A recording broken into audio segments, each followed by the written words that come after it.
Alright, guys, we gotta talk about Nintendo here again today because something is going on, and I don't really know what it is exactly, but it's definitely throwing up some red flags. So, a few days ago, we did get an announcement from Idea Factory International that they are canceling their planned Nintendo Switch releases for the Hyperdimension Neptunia Rebirth trilogy, as well as Death End Request Code Z, which I will have a link in the description to a Gematsu article talking about this. I did search around for a primary source to try to find the exact statement from IFI themselves, which I actually couldn't find, which was kind of annoying. But this has been confirmed to be legit. All four of these games have been canceled. And the reason cited from IFI was that the content of those games didn't meet Nintendo's guidelines. Which, if that sounds familiar, it's because it's very similar to the things we've heard said by a lot of other developers who have had to deal with Sony's censorship on their PlayStation releases the last several years. So, at first glance, it appears like Nintendo might be implementing some sort of new guidelines or changing their policy or whatever to force censorship onto games or potentially stop their release at all on their platform, which is definitely a really concerning development since the last few years Nintendo has really become a safe haven for sort of these fan servicey kind of games, especially compared to the other major platforms out there who have all really been cracking down on this sort of stuff. Now, everything right now is very vague and nondescript, and we don't really know any specifics about any of these guidelines or what these changes actually are or anything like that. So a lot of this is going to be speculation. What we do know is that, at least for right now, it doesn't seem to be affecting Japanese releases, since all three of the Rebirth games and Code Z have already released in Japan on the Nintendo Switch and had no issues.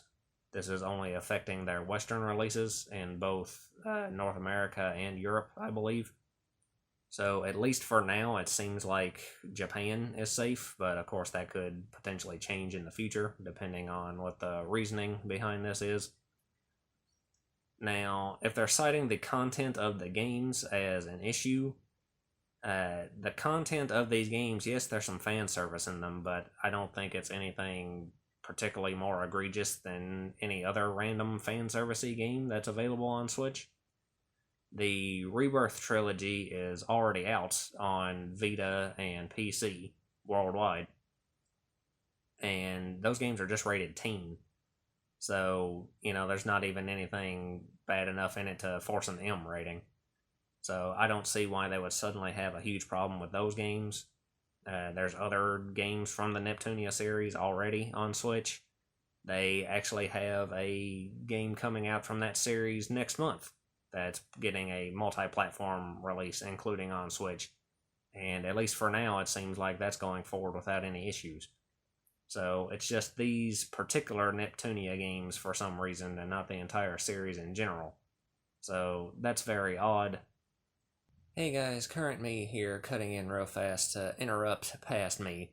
Since the day after I recorded this video, we actually had some new news break regarding this topic, which I mentioned in the video the upcoming Neptunia game that is being released next month, Neptunia Riders vs. Dogoos. And at the time, I thought that game was making it to Switch uncensored, but we have learned now that that actually is not the case. IFI has announced that the Nintendo Switch version of the game is not going to be receiving the Swimsuit DLC that is going to be released fully intact on the PlayStation versions of the game, which they actually have lowered the price of their fancy limited edition version of the game that includes codes for that DLC.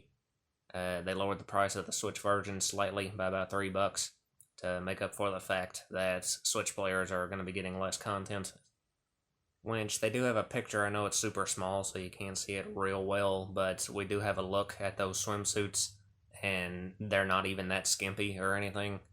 So it's getting more and more obvious that something nefarious is going on here at Nintendo. It seems like they really have changed their content guidelines for the worse. Potentially, it looks like it's going to be even worse than whatever the standards are at PlayStation now, since we've had a complete role reversal here, and this game is going to be centered on Switch and uncensored on PlayStation, which ironically was the exact opposite situation for Super Neptunia RPG, where the Switch version was uncensored and the PlayStation version had a few CGs changed. So we've had a complete role reversal here between Nintendo and PlayStation, and this whole situation is definitely developing in a negative direction. So yeah, I just wanted to jump in with that little bit of info, and now we'll cut back to past me to finish up here. Now, as for the Death End Request series, I am a lot less familiar with those games. I do own the first game in that series, but I haven't played it. It's been sitting in my backlog forever. Many such cases. But I know that that game does have some fan service elements as well as I believe a little bit more violence elements to it. But again, there's 2 other games in that series, both of which are currently available on the Switch. And this new one, Code Z, is also planning to get released on PS4 and PS5. And IFI did state that the PS4 and 5 versions of that game is going to be going ahead as planned. So if the content of that game is tame enough to get past Sony, I can't imagine there being anything bad enough in it for Nintendo to throw a fit about it, unless there has been some sort of drastic change in their policies. So, trying to make sense of this probably isn't the best thing in the world to do, since, these sort of censorship practices go hand in hand with inconsistency and just nonsensical choices. We've seen a lot of that on Sony's end with, what they've chose to censor versus what they've let through without issue. So, trying to apply any sort of logic to this probably isn't the best choice. But I will point out that this is not an isolated incident, since while researching this, I did stumble across a few other titles that have also had issues getting released on Switch in recent months. One of which is the upcoming ports of Tokyo Clan Pool from East Asia Soft, which that is a game that originally came out in 2017, I think, for the Vita, which the Vita release was Japan only. But now they're porting it to Switch and PC and giving it an English release for the first time. But apparently East Asia Soft is having issues getting the English version up on the eShop. And as of right now, there is no pre-order page for the game on there as well. Now, Play Asia does have pre-orders up for a physical Asian English release, if you want to get that. But as far as the actual digital version on the US eShop, there seems to be some sort of snag with that. And I saw a reply to someone in the Discord server. This was a screenshot, so, I can't verify where this came from or what it is exactly. But I did see that East Asia Soft replied to someone in a Discord server somewhere and mentioned that, Nintendo's content regulations were suddenly a lot more strict and they were having issues getting it approved for the eShop. But they are still working towards doing that and hope to have it worked out sometime next year. So, again, I don't know any details about that. Hopefully it doesn't result in the game getting censored in any way. Another game that I did notice was affected by this was the second Prison Princess game, Prison Princess Trapped Allure, which also apparently had some issues getting approved for the US eShop, and is currently not available on there, despite being currently available for purchase on the Japanese eShop, which that game is a pretty lewd game. It's made by Q-Create, and all of their games are pretty lewd. But the first Prison Princess game is also lewd, and it's currently available on the US eShop.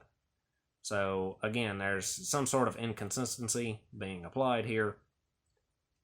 Beyond that, one other game I did notice was a game called Regneg All Stars, which is a game I had never heard of. Actually, I looked it up and watched a trailer for it. It's a bullet hell shooter with anime girls in it.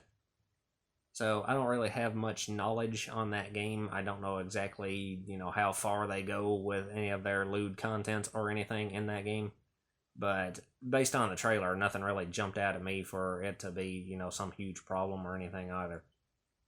So if you count the Rebirth trilogy as one, that's a minimum of 5 games that have recently had issues getting approved for the US eShop. So there definitely seems to be some sort of fire to this smoke. Again, we have no idea any details about any of this, but it is definitely worrying since, Nintendo has been the best place for these sort of games for the past several years. Of course, PlayStation has cracked down hard on these kind of games. There's a reason that, Senran Kagura 7 never ended up seeing the light of day. Microsoft has similar policies where they don't really want, sort of fan servicey games on their platform either, which, at least as far as Japanese releases, isn't that much of a concern since Xbox doesn't get a ton of Japanese games either that, aren't made by Square Enix or Bandai Namco. But both those platforms are definitely not welcoming for these sorts of games. And as far as PC, Steam is all over the place. I have no fucking idea what's going on with Steam. It seems to be dependent on which particular staff member reviews your game, whether it gets approved or not. I don't know. I don't know what's going on there. Tokyo Clanpool had some issues with that too. They actually also got rejected on Steam and ended up having to release the game through GOG instead, which personally I think is a better choice to begin with because GOG is DRM free and Steam sucks to begin with. But that game had issues with both its PC and its Switch releases now, so they're really taking it from both ends. But with Steam being all over the place and PlayStation and Xbox both pretty much being a hard no for these sorts of games, over the past few years, a lot of developers have fled to Nintendo to release this sorts of stuff.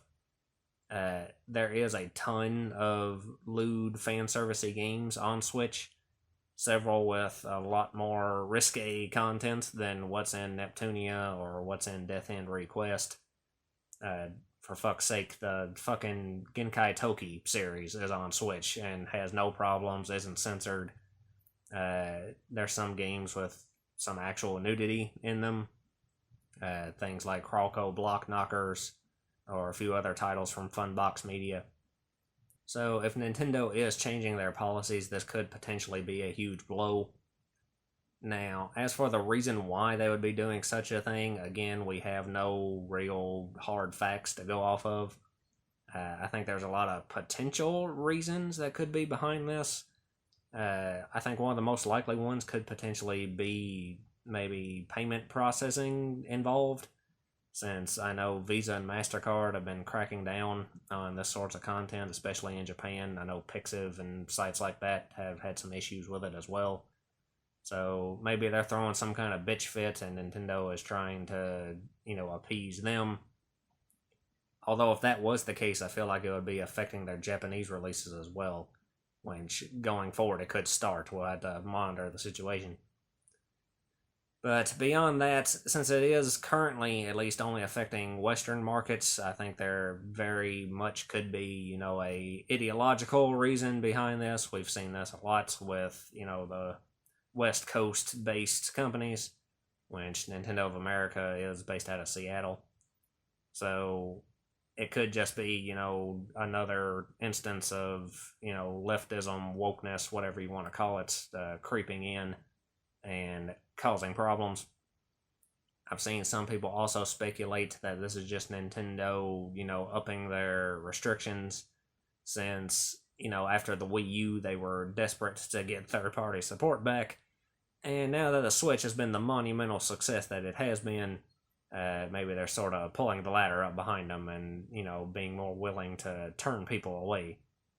which would be absolutely fucking retarded, but it also sounds completely plausible to me. Uh, we see that repeatedly in the gaming industry when, some company has a big success. They start making some terrible decisions, which usually results in them, getting knocked down a peg in the next generation. So, with the release of the Switch successor on the horizon, there may be some sort of policy changes related to that for them to sort of clean up their image or, just be more restrictive in what they're allowing now. But this is definitely something we need to be keeping an eye on, and definitely something we need to be vocal about to make sure that Nintendo knows that, this isn't what people want. We want a open platform for developers to be able to make whatever they want, and if that content isn't to your liking, then you can just fucking play something else. I think that's very important, especially in today's environments with a lot of the other platforms pretty much already being lost and not being accepting for these sorts of games. So I'll monitor the situation and see if I can get some more hard info. Although I don't expect that to be likely, since we very rarely get any specific facts about sort of these behind closed doors guidelines and things. So we'll see what's going on, but hopefully that Nintendo doesn't take the same road of censorship that Sony and a lot of the other platform holders have been taking the last few years. But anyway, I guess that's all I got to say, so lots of luck to you and yours.